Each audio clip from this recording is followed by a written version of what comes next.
Khadijah radhiyallahu an menjadi wanita pertama yang beriman kepada Rasulullah. Setelah itu, Abu Bakar As-Siddiq, Zaid bin Harithah, dan Ali bin Abi Thalib. Kemudian setelahnya berturut-turut putrinya Zainab, Ruqayyah, Fatimah, dan Ummu Kulsum. Keluarga besar Bani Hashim dan Bani Abdul Muthalib turut serta beriman kepada Rasulullah.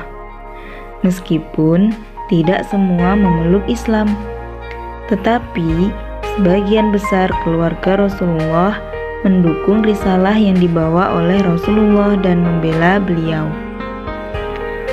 Rumah Khadijah radhiyallahu an menjadi pusat dakwah yang pertama. Rumah penuh berkah yang dikelola oleh seorang Ummul Mukminin atau ibu bagi orang-orang mukmin.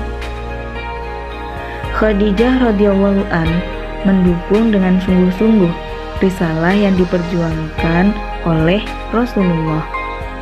Meskipun harus menelan pil pahit dalam perjuangannya.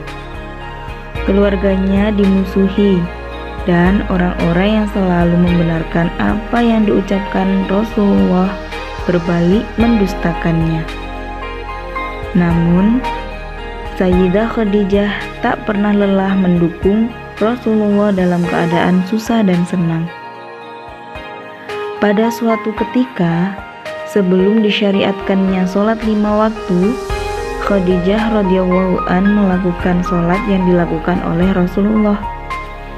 2 rakaat pada waktu pagi hari dan 2 rakaat di waktu sore hari. Pada saat itu, cara beribadah masih menjadi suatu yang aneh bagi penduduk Mekah. Sayyidah Khadijah pernah sholat di rumah Abbas bin Abdul Muthalib.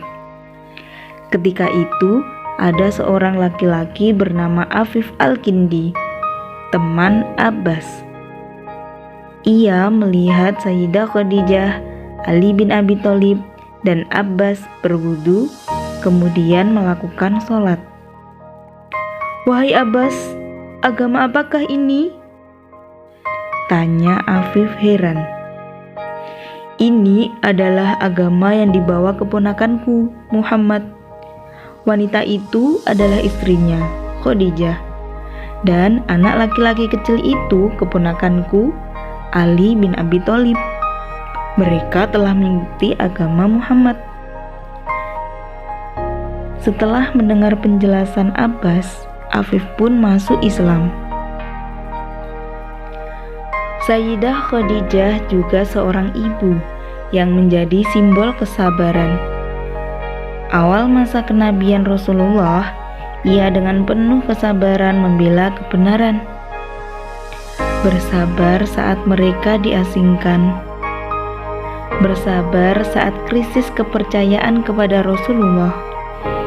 Dan bersabar pada perlakuan yang kejam kaum kafir Quraisy kepada umat Islam. Sayyidah Khadijah juga tetap setia mendampingi Rasulullah saat peristiwa boikot oleh kaum kafir Mekah. Saat itu, para petinggi Quraisy Mekah menyerukan pemboikotan bagi umat Islam. Siapapun yang membantunya dianggap bagian dari umat Islam dan akan diasingkan. Kaum kafir itu pun tidak dibolehkan berjual beli dengan umat Rasulullah. Bahkan menikah dengan umat Islam pun dilarang. Sungguh berat ujian umat Islam pada saat itu. Umat Islam dan juga Rasulullah sangatlah menderita. Untuk itu, demi membantu dakwah Rasulullah, Sayyidah Khadijah menjual seluruh hartanya untuk memenuhi kebutuhan umat Islam pada saat itu. Demikianlah perjuangan Khadijah dalam mendampingi Rasulullah berdakwah. Setelah menemani Rasulullah selama 25 tahun, istri solihah yang bergelar At-Thahirah, itu meninggal dunia. Saat itu usianya 65 tahun.